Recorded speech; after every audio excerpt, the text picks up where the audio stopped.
Hello बेटा जी, क्या हाल चाल है। लास्ट वीडियो में हमने डिस्कस किया था इलेक्ट्रोस्टैटिक चैप्टर के बारे में। आज हम डिस्कस करेंगे इलेक्ट्रिसिटी चैप्टर के बारे में। तो हम शुरू करते हैं। जो हमारा फर्स्ट आर्टिकल है जिसका नाम है ड्रिफ्ट स्पीड। तो ड्रिफ्ट स्पीड का आपको फॉर्मूला पता है, ठीक है। और ड्रिफ्ट स्पीड के बेसिस पे आपको एमसीक्यू भी आ सकता है।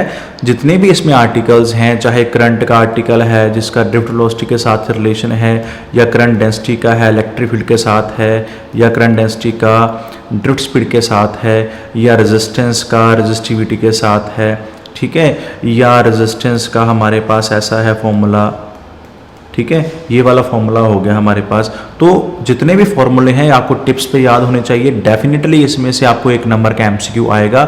2 वायर होंगी, उसकी कोई ना कोई डिमेंशन चेंज कर देगा, लेंथ चेंज कर देगा, एरिया चेंज कर देगा, डेंसिटी चेंज कर सकता है।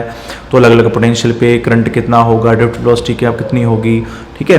तो जो सबसे इंपॉर्टेंट पार्ट है इन आर्टिकल्स का वो ये है कि जो रेजिस्टेंस या रेजिस्टिविटी का है, जो हमें पता है कि ये जो 2 फैक्टर पे डिपेंड करता है इन केस ऑफ सेमीकंडक्टर, या एक फैक्टर पे डिपेंड करता है इन केस ऑफ कंडक्टर। इनके जो ग्राफ हैं टेम्परेचर के साथ रेजिस्टेंस और रेजिस्टिविटी के, ये हर हालत में आपने करने हैं। ये काफ़ी इंपॉर्टेंट है।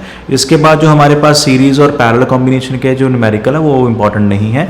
और जो हमारे पास सिंगल सेल है, ठीक है, उसकी जो इंटरनल रेजिस्टेंस का आपके पास जो आर्टिकल है, ठीक है, उसका जो फॉर्मूला है आपने ध्यान से याद करना है। इसके बेस पे जितने भी ग्राफ हैं, 3 या 4 ग्राफ आपको मिल जाएंगे, वो आपने हर हालत में करने हैं। ग्राफ के बेसिस पे आपको क्वेश्चन भी आ सकता है और आपको न्यूमेरिकल भी आ सकता है।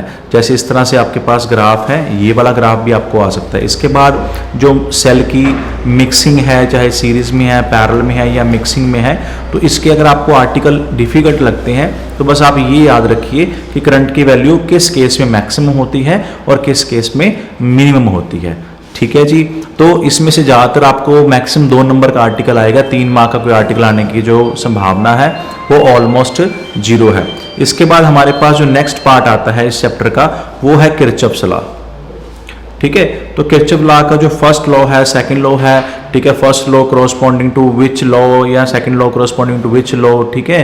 Conservation of charge, conservation of energy, ठीक है, ये आपको याद होने चाहिए। हाँ, कुछ बच्चों को ये हो सकता है कि न्यूमेरिकल डिफिकल्ट लगते हैं, तो आप क्या कर सकते हैं, आप किरचॉफ लॉ की बजाय आप व्हीटस्टोन मीटर ब्रिज के न्यूमेरिकल कर सकते हैं। ये किसी भी हालत में आपने इसके न्यूमेरिकल नहीं छोड़ने हैं, ठीक है। हो सकता है कि किरचॉफ लॉ और मीटर ब्रिज में ऑप्शन आ जाए, ठीक है।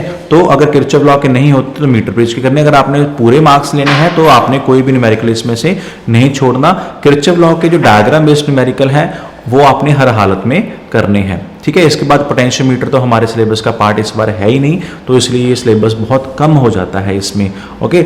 और जो लास्ट पार्ट है इस चैप्टर का, जिसमें हमने हीटिंग इफेक्ट ऑफ करंट के बारे में पढ़ा है, या पावर के बारे में पढ़ा है, हीटिंग इफेक्ट के बारे में पढ़ा हुआ, 10th क्लास का ये पार्ट है आपका सिंपल सा, ठीक है। तो आपको ये जनरल से फॉर्मूले तो आपको याद ही हैं, ठीक है। तो बहुत कम चांसेस हैं कि इसमें से कोई क्वेश्चन आ जाए।